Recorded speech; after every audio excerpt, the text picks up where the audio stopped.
I am Dr. Kishore Chandiramani, Assistant Professor of Psychiatry at the All India Institute of Medical Sciences, New Delhi.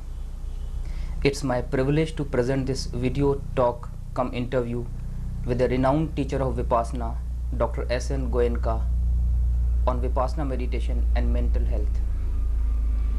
The technique of Vipassana was rediscovered by Gautam the Buddha in India about 25 centuries ago and is being practiced even today under the guidance of Sri Goenka ji.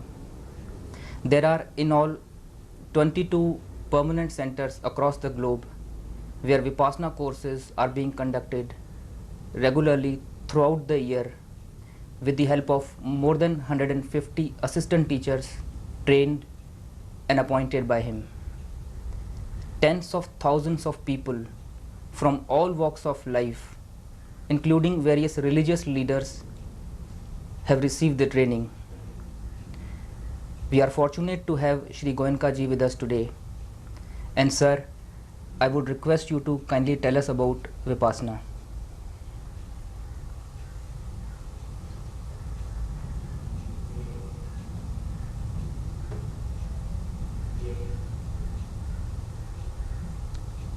Dr. Chandiramani,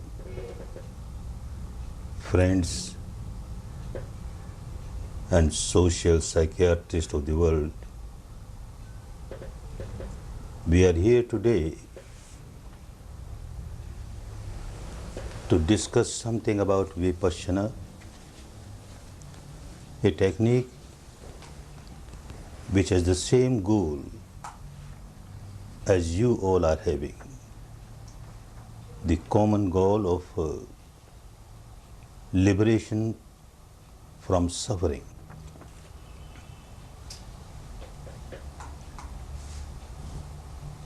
Vipassana is a very ancient technique of this country.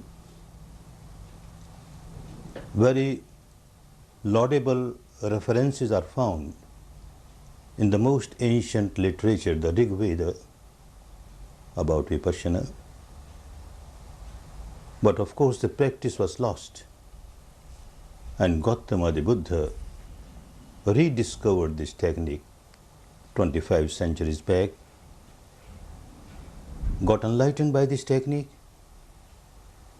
and out of infinite compassion started distributing it to one and all. From teacher to pupil, from generation to generation, this technique kept on helping the country, the people of this country, for about 5 centuries. After that, the purity of the technique was lost, and therefore the efficacy was lost, and the technique got lost. It went to many neighboring countries. There also, due to one reason or the other, the technique got lost. But one neighboring country, Burma, maintained it in its pristine purity from teacher to pupil, from teacher to pupil, from generation to generation, till today. Although it was maintained by very few number of people, but still it was maintained, and that is why we are getting it in its pure form. Let us see what is Vipassana. The word Vipassana means observation. To observe the reality as it is, in its true nature, in its true characteristic, as it is, not as you would like it to be, but as it is. The reality pertaining to your own self. It is a process of self-realization, a process of truth realization, a process of exploring the truth pertaining to oneself, within oneself, by oneself. the truth pertaining to the entire physical structure, the corporeal structure, from the grossest reality to the subtlest reality of this corporeal structure. The exploration and realization of the truth pertaining to the mental structure, from the grossest reality to the subtlest reality. Mind and matter. And transcending the entire field of mind and matter, one experiences something which is beyond mind and matter, something which cannot be explained in words. One can understand its reality only by direct experience. One has to start exploring the truth at a very gross level, the gross level of mind, matter, the interaction of the two, how they are interrelated, how they keep on interacting, how they keep on influencing one, how one gets influenced by the other, and the whole process, without knowing which, one keeps on generating misery and one keeps on multiplying the misery the whole life. The process is not to satisfy the curiosity of somebody. The process is actually to come out of the misery, understanding how the misery arises, where it arises, and how it multiplies and keeps on multiplying. And that is possible only if one can explore the truth of the interaction of mind and matter deep within oneself at the subtlest level. A very delicate technique, requires a very serious job, serious practice. So one has to join a camp, a Vipassana center, because one requires a very congenial atmosphere for such a job with the least disturbance from outside. And every Vipassana center has an ideal atmosphere for this purpose. It is a serious course of 10 days, a residential course. One has to stay there day and night and get just the outline of the technique. Within 10 days, it is not expected that one will become master of the technique, but a beginning is made. And then one can keep on working on it oneself and proceed further. Joining a camp, one has to see that one should abstain from all unwholesome actions, such actions which disturb the peace and harmony of other beings. One should abstain from killing, from stealing, etc. This is because all these unwholesome actions have the root in the negativity of the mind. And this technique wants you to come out of the negativity. If you continue to produce negativity by performing vocal or physical actions which harm other beings, then certainly you can't purify your mind. So with this first requirement, which we call Sheila, morality, you try to concentrate your wandering mind. The object for concentration is universal, the same for all human beings. Your own breath, the natural breath, as it comes in, as it goes out. Just keep your attention at the entrance of the nostrils and keep on observing, that means keep on feeling the breath as it comes in, as it goes out. Don't make it a breathing exercise. Never try to regulate your breath. Natural breath, normal breath, as it comes in, as it goes out.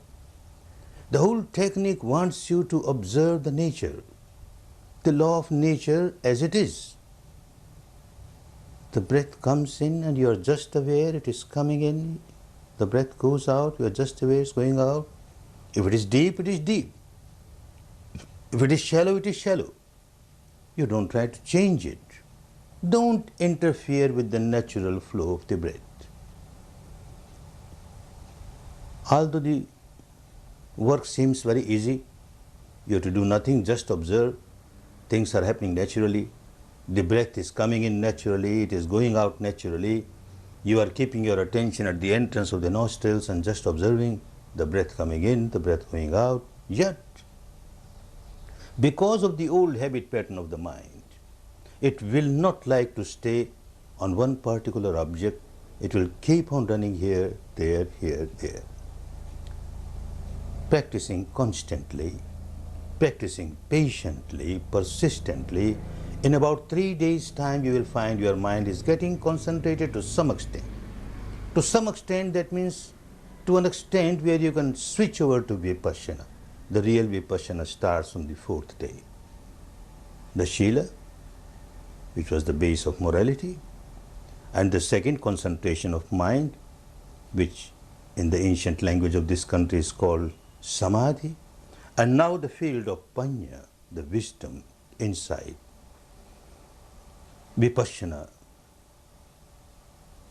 is a process of mindfulness. You are alert. All the time you are alert. You are aware. Aware, alert, mindful, not about the outside objects. Aware, alert, mindful about the reality within yourself. As you keep on working, you will find that constantly some sensation or the other is there throughout the body. You start from the top of the head and move towards the tips of the toes. You find everywhere there is some sensation or the other.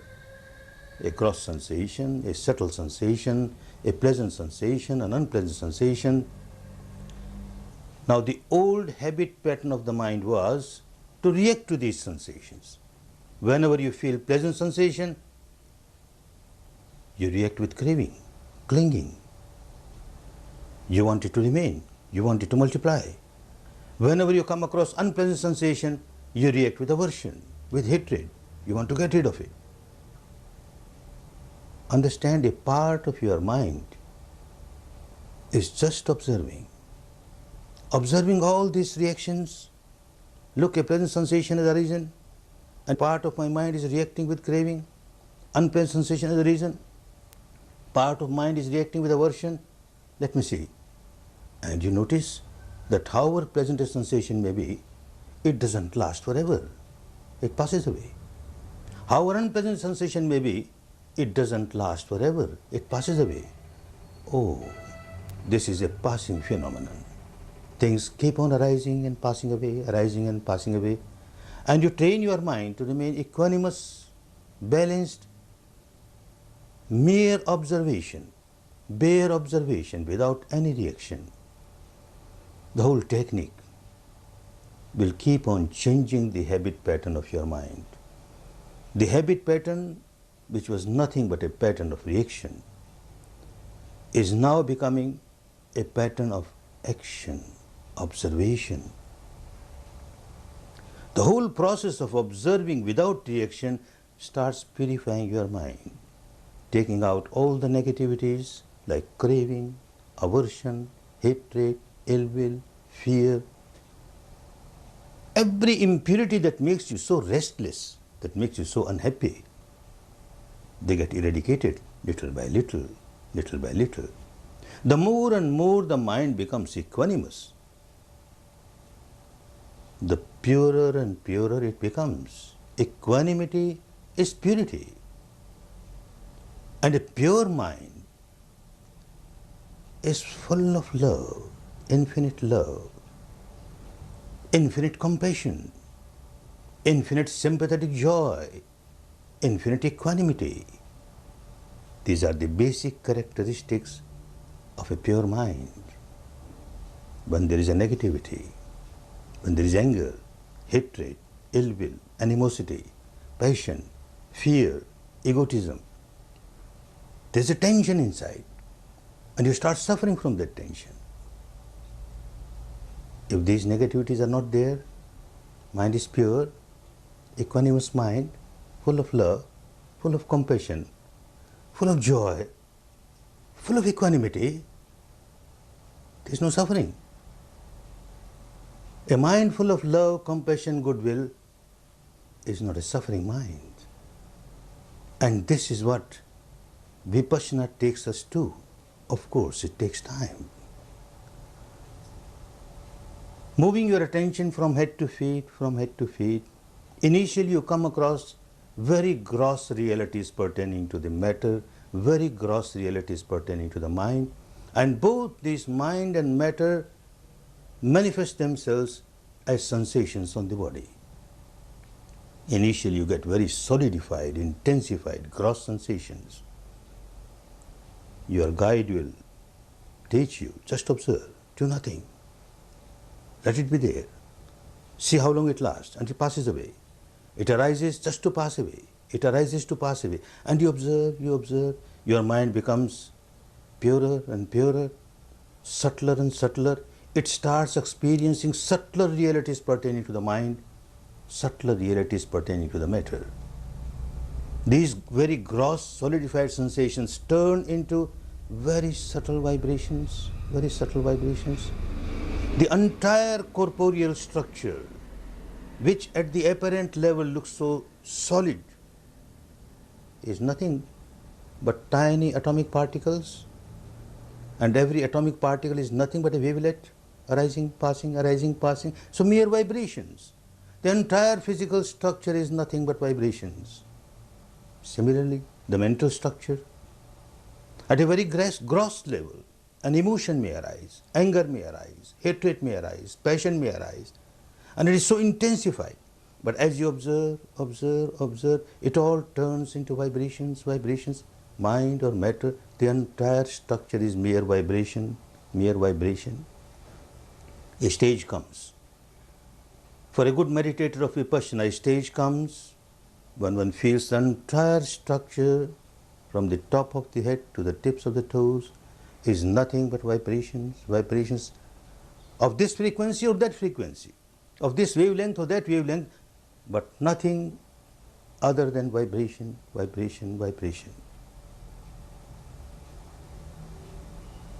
A sound comes in contact with the ear sense door. The ear sense door is nothing but vibration. The sound that has come in contact is also nothing but vibration. Eye sense door, a shape, a form, a color has come in contact, vibration coming in contact with vibration. The nose sense door, a smell has come in contact, vibration. The tongue sense door, a taste has come in contact, vibration.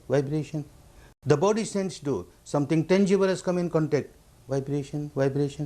The mind sense door, a thought, a memory, a emotion comes in contact, vibration. One realizes, first important segment of the mind.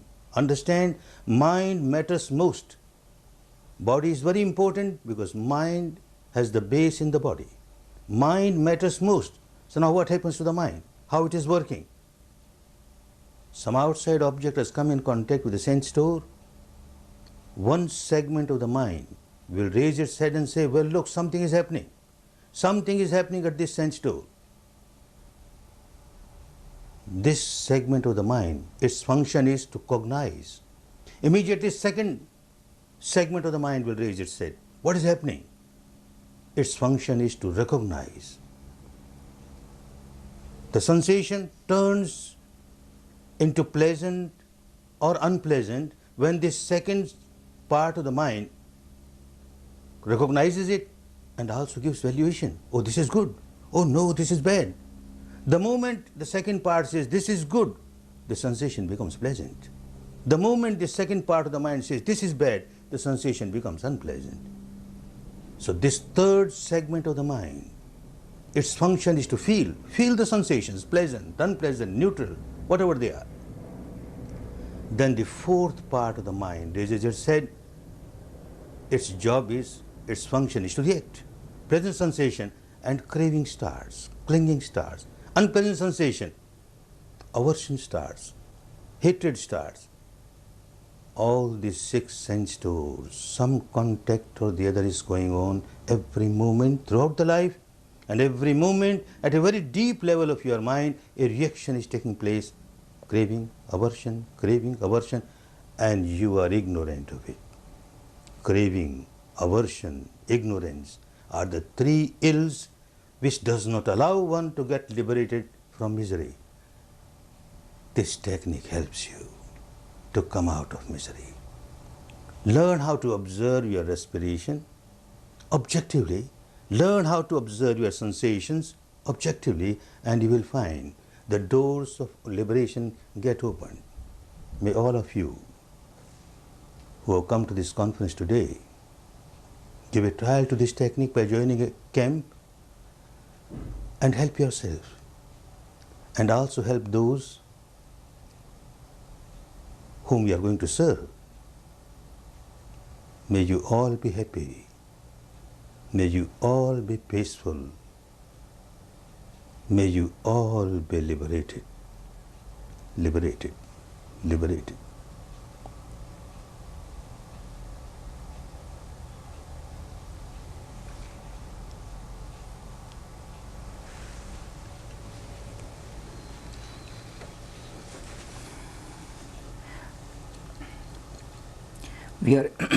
We are extremely grateful to you, sir, for an excellent exposition on Vipassana. Arising out of your exposition, there are certain points which need some clarification. Will you kindly agree to respond? Yes, go ahead. Go ahead. Sir, what is unique about Vipassana as a meditation technique? I won't like to use the word meditation, although this is common, people are using that way. But generally by meditation you mean a one-pointedness, concentration, one-pointed concentration. And Vipassana is not one-pointed concentration. When you are working with respiration at the entrance of the nostrils, then yes, but that is not Vipassana. When you start practicing Vipassana, it is observation. Observation of the reality of this moment which keeps on changing. You keep on changing, things keep on changing, and you just observe. So you don't call it meditation, you call it a technique of observation. When you talk of difference from others, then yes, all those techniques which help us just to concentrate the mind on one particular object, Vipassana differs from them. Because for Vipassana, things keep on changing, the objects keep on changing. Of course, within the framework of the body, but they keep on changing and you keep on observing as they change. Sir, how is it different from other techniques where, say, words, mantras or visual images are used? Well, the same thing, because all these objects like words, mantras, visualization of certain shape or form, they are helpful to concentrate your mind on that particular object. But then you won't know what is happening within yourself. You won't know these 4 functions of your mind. You won't know the interplay going on, the interaction going on, the cross currents going on inside. How the mind comes in contact with the body and how there is a feeling, sensation on the body, and because of this sensation again the mind reacts, and as the mind reacts there is more sensation on the body. All that phenomena will be lost when you get your mind concentrated to a particular object. It is good just for the sake of concentration, but Vipassana differs. How does Vipassana help in coping with stress, and does it solve the unconscious conflicts? Yes, it is for that purpose only. The conflict is conflict just because your mind is reacting. Something unwanted has happened and you become very agitated because you reacted. Something wanted has not happened and you become very agitated and you reacted. And when you react, there is a tension. When there is a tension, you suffer. Vipassana takes you out of that tension. You just observe. Unwanted thing has happened, all right. Unwanted has happened. Let me see how to get rid of it, and you do everything that you have to do, but then You keep your mind balanced in your day-to-day life. Anything has happened, you keep your mind balanced and you work. When you are working with this balanced mind, you come out of suffering, you come out of stress. So this is the best solution, I would say, for coming out of the day-to-day stress in the life, because it works at the root level of your mind. But sir, if one is not reacting to life situation, is one really alive? Yes, if one was inactive, then one was dead for all purposes. And Vipassana does not want you to become inactive. Vipassana wants you to come out of reaction, but not action. Your life will be full of action. Understand, whenever you are reacting, there is an element of negativity in it. And it makes you very miserable because of this negativity that comes along with the reaction. But when it is action, then it is positive. And action comes only when your mind at the deepest level is equanimous. A situation has happened, something has happened outside, and because of that there is a sensation on the body. You observe the sensation, you know what has happened outside, and you keep your mind balanced. Now whatever decision you make will be a healthy decision, wholesome decision, and whatever action you take will be healthy and wholesome. This is how Vipassana helps you to come out of all these miseries. Does Vipassana bring about changes in the individual's level of consciousness? And if so, what are its benefits? Certainly, as I explained, the whole technique of Vipassana is such that you start from the grossest consciousness and you go deeper, deeper, deeper, deeper. So far as the matter is concerned, as I said, the gross reality of the matter, which looks like solidified matter, as you move further, deeper, deeper with this technique, you reach the stage, the entire structure is mere nothing but vibration, and you are conscious of those vibrations. It's not imagination, it's not a philosophy, it's not an intellectual game, it's not a devotional game. It is something which you have got direct experience of, and you are working on it, your consciousness goes deeper, deeper, deeper. Similarly, at the mental level, there is a very intensified any impurity like passion or anger or hatred. You observe, with the sensation you observe, it turns into vibrations, you go, your consciousness is going deeper, deeper, deeper. It goes to the depth of your mind and your matter. We hear that even non-Buddhists practice Vipassana. Doesn't it interfere with their religious tenets? I don't know what you mean by non-Buddhist and Buddhist. Buddha never taught Vipassana to the Buddhists. He never made anybody a Buddhist. I can't understand why technique of Vipassana is hooked up with such isms. It is far away from all these isms, dogmas, cults, etc. When Newton discovered the law of gravity, what ism was there? What ism will you call it? When Einstein discovered the law of relativity, what ism was there? So if Buddha discovered this law of reality pertaining to the mind and matter, finding out the real cause, the deepest cause of your misery and the way to come out of that misery, what ism is there? So it is applicable to one and all. And when you talk of religion, if by religion you mean such sectarian dogmas, philosophies, blind beliefs, rites, rituals, then Vipassana is far away from them. But the quintessence of all religions, if they are real religions, is altruism, helping others, be happy, make others happy. Then Vipassana is for that. Is Vipassana then a meeting ground of science and religion, since you also call it the science of mind and matter? Please explain. Yes, that's why, as I said, if the religion is purity of mind and wholesome action in life, then it is a meeting point, because Vipassana helps you to attain that religious stage where the mind is pure, saintly, and you can work in a way where you don't harm anybody, you help everybody. It is a pure science, there is no doubt about that. When you talk of dogmas and all, then they are far away from science. And Vipassana has nothing to do with these dogmas, these isms, these cults, these beliefs, these sectarian philosophies, nothing to do.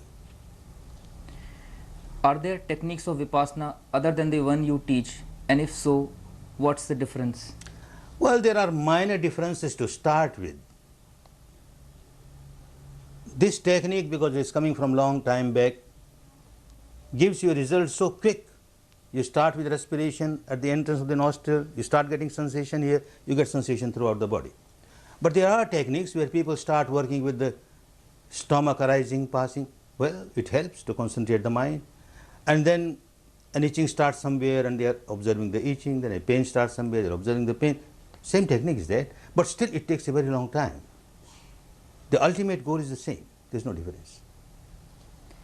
Why is no fee charged for your teaching? How then are the expenses met? What fee can you give? For coming out of all your miseries of the life, what fees can you give? It is invaluable. The whole technique is so invaluable. The tradition will not allow it to commercialize it.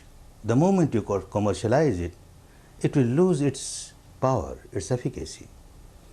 And to run this technique around the world, and when anybody gets benefited by it, if the mind gets purified and there is a feeling of love and compassion for others, naturally one feels like helping others.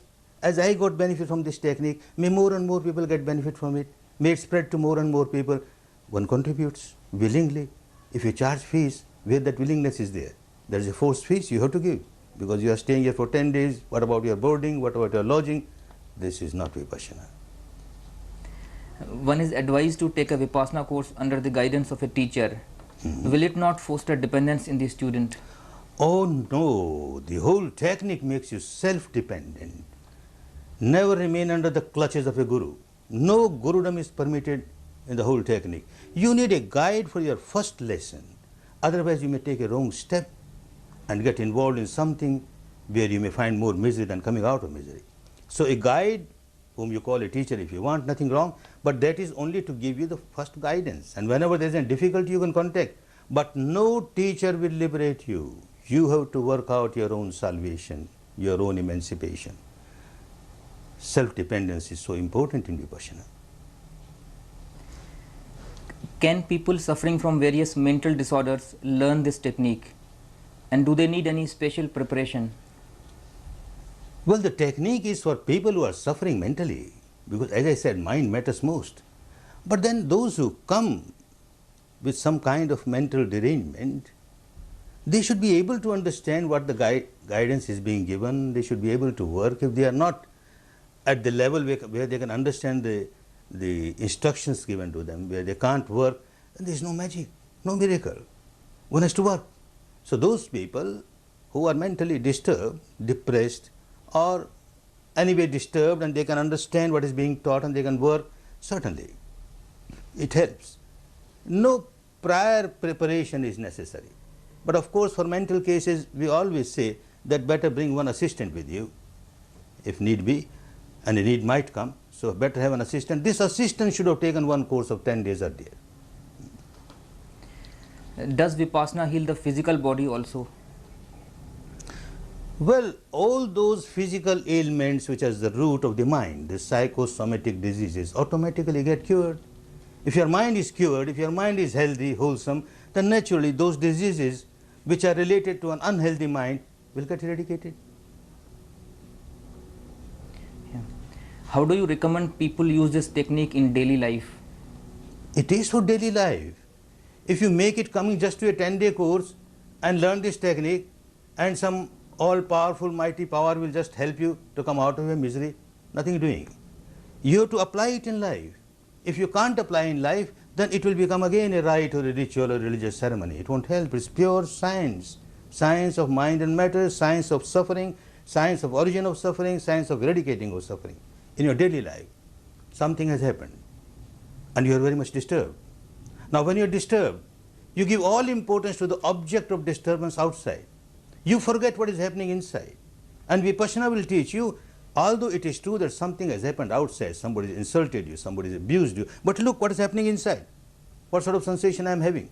So much of heat, so much of perspiration, so much of throbbing. What it is? Observe, observe, observe, observe. You are coming out of it. You are coming out of it. And your mind becomes balanced. Then you deal with the world the best way. And you are a better person by practice of Vipassana, living in the life of the world. Meditation is traditionally considered as retreating from society. Can it help in solving the burning social problems like poverty, ignorance, ill health, crime, terrorism, drug addiction, communal and ethnic conflicts? Vipassana is not an escape. No. You retreat for 10 days to gain strength. You go to your hospital to gain your health, but not to live in the hospital for the whole life. You gain the health, then use it health in your day-to-day life. Somebody has to make a long jump. One retreats and then runs and makes a jump. It will be a better jump. Similarly, somebody has to throw an arrow. One pulls the arrow backward and then leaves it, it goes far. Similarly, you retreat to gain strength, but to live in the life, you have to apply Vipassana in life, make use of it. How can Vipassana help the healing and helping professionals in the pursuit of their vocation? Oh, that is a very good question. Very good question. Those who are healing people, especially mentally distressed people, if they have not practiced Vipassana, if they have not experienced the game of these vibrations, then they won't know what they are doing. Dealing with a particular patient, say who is full of fear or insecurity and the vibration that one generates, a healer or anybody, all of us have got seeds of those vibrations in us. And now that particular vibration comes in contact with the healer, and the deep-rooted fear vibration in him gets stimulated, and he vibrates those feelings himself, within himself.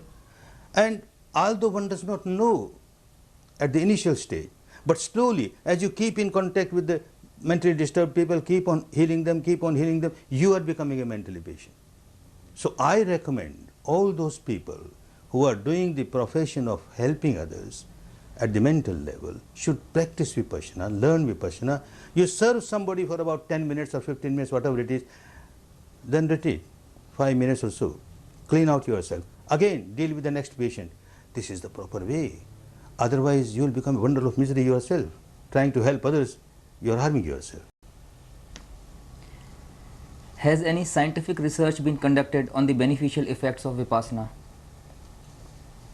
Yes, there is an organization called Vipassana Research Institute, which is making researches on different social fields of the life and how Vipassana is helping in all those fields. Research is going on and very good results are coming.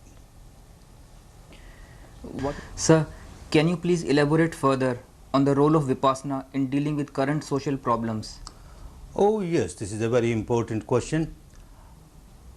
Vipassana certainly plays a very important role. It works with the individuals. The problem of society, the base of all the problems of society is the problem of individual. If the individual is healthy, the society is healthy. If the individual is unhealthy, the society is unhealthy, suffering, full of misery. Now, why terrorism takes place? Why these conflicts, sectarian conflicts take place? All those things have the base of the mind of the individual. So much of negativity. One is craving to get some power. One is craving to hit others. All those things are based inside an individual, and Vipassana helps the individual to come out of that. And when one comes out of that, more and more people start coming out of that. The society gets influenced by people who are free from this kind of negativity. Now, more and more people are working with this kind of negativity. The society suffers because of that. One has to work with the individual, but the effect is on the society as a whole. Another important thing is about this addiction. At a very apparent level, it looks one is addicted to alcohol or one is addicted to drug or something. But as you go deeper in Vipassana, with your own practice you will find that the addiction is actually not to that particular object, the alcohol or drug. The addiction is to the sensation that is generated because of the input of that particular object, the alcohol or the drug.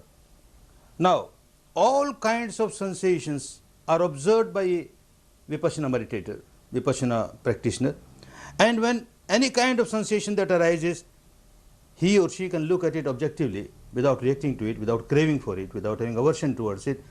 This addiction easily goes away. We have found cases where a large number of people who were addicted to alcohol have easily come out of it. and quite a few of drugs also have come out of it. So it is a solution, I should say, for all the ills of the society. What is your message, sir, for the 13th World Congress of Social Psychiatry being organized at New Delhi? Well, you all are here to serve the humanity, the suffering humanity, the suffering society. Excuse me to say, a lame person cannot help another lame person. A blind person cannot guide another blind person. I don't say that you are lame and you are blind, but then the strength that you need to deal with the problems of the society, the problems of the individual, you need much more strength than what you have now. Make use of this wonderful technique, gain strength, and with this technique, the more the purity of the mind you gain, the love and compassion that you generate, you will find the effect of your service to your patients is much higher, much higher. I would say, O healer, heal thyself and be happy. Much of what the Buddha taught was already available in the Indian spiritual tradition. What was then his unique contribution? Yes, the words of Buddha kept on penetrating the entire spiritual literature of our country. You can find words of Buddha everywhere in every spiritual literature of the country. But mere words won't help. The technique got lost. If you just keep on reciting those words, it won't give you any benefit. You must learn how to apply those words in life, and that is possible only when the practical Vipassana is again introduced to the society, and this is what is being done now. How does Vipassana help in improving interpersonal relationships between husband and wife, child and parent, and man and man? You see, all these problems, interpersonal problems, the base is tremendous amount of attachment towards one's own ego, tremendous amount of attachment towards one's own likings, aspirations, dreams, and when they don't get fulfilled, then you start quarreling. This technique takes out all that, and you are a more balanced person. Something has not happened according to your liking, so what? You don't get agitated because of that. You do your best to get your thing done according to your wishes, but that doesn't mean that you disturb others, that you harm others, and this is how interpersonal relationship will become better and better. Most therapies are culture specific and cannot be easily transported to another culture. We would like to know about the applicability of Vipassana in Western settings. Well, this is the beauty of Vipassana, that no cult is involved in this. No cult, no culture. What's there? It's pure science of mind and matter. Like your yoga exercises, you do asanas, you do pranayam. What cult is involved there? You want to keep your body healthy. A Hindu can practice this, a Muslim can practice this, a Christian can practice this, an American, a Russian, everybody can practice and get benefit. Similarly, this is an exercise to make your mind healthy. You observe your respiration, what Hinduism about it, what Buddhism about it, what Christianity about it. You observe your sensation and maintain equanimity with that, what Hinduism, what Buddhism, what Christianity, what American, what Russian. It is universal. The breath is universal. The sensations are universal. And your blind reaction to them and becoming miserable because of this reaction is also universal. You come out of it by observing it, observing it, observing it. This is also universal. The melody is universal, so the remedy has to be universal, and Vipassana is a universal remedy. How does one reconcile the two seemingly opposite principles mentioned in Buddhist literature, that is, the law of cause and effect and free will? I don't know what the Buddhist literature say, but I know very well what Buddha said. In the words of Buddha, they are not contradictory, they are complementary. Things happen according to law of nature. You have sown a seed of anger. When you sow a seed of anger, you become miserable. Then and there you are getting the fruit. But then this habit pattern of sowing the seed of anger, seed of anger, seed of anger multiplies, multiplies, multiplies.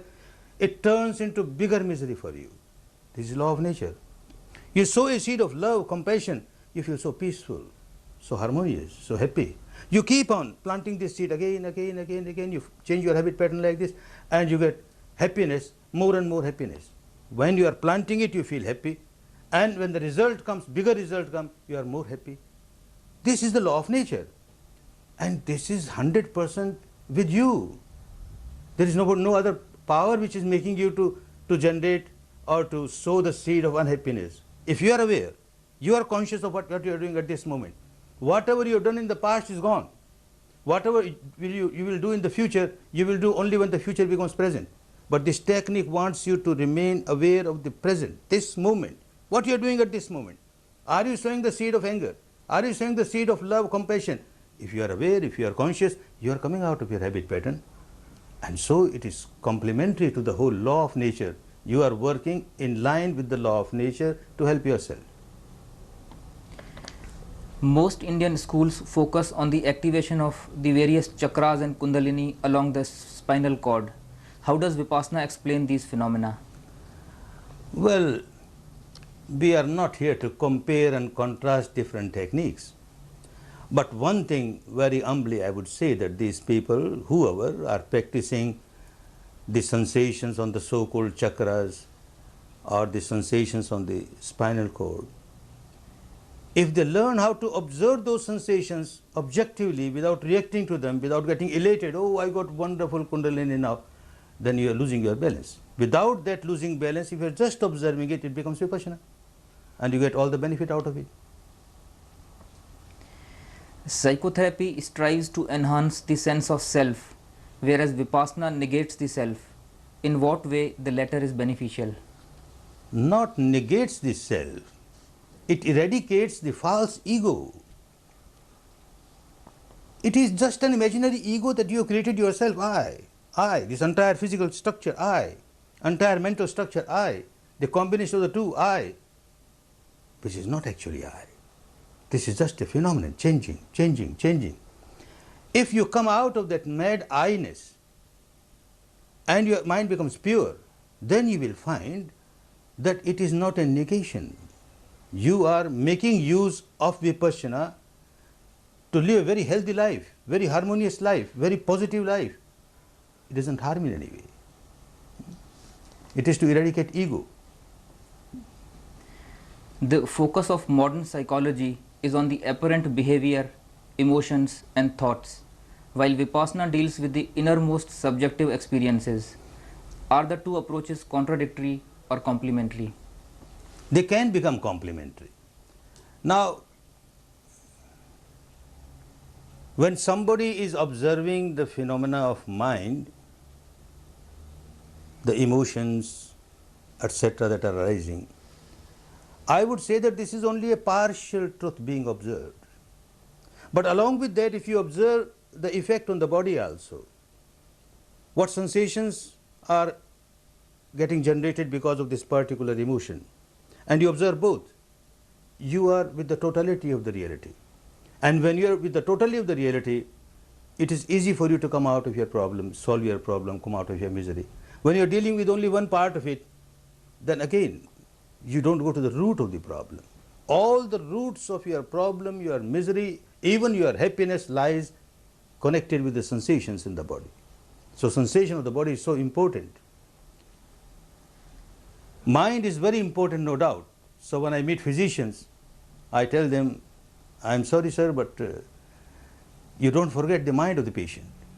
Mind is very important. You are just working with the body of the patient. And when I meet people like you, psychiatrists, I don't hesitate to say, well sir, you must also take care of the body.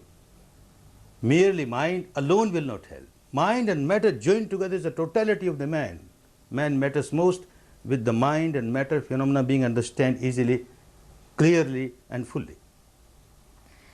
Thank you very much, sir. I have been greatly benefited by this interview, and I am sure others also feel the same way. Thank you very much, sir. Thanks everybody.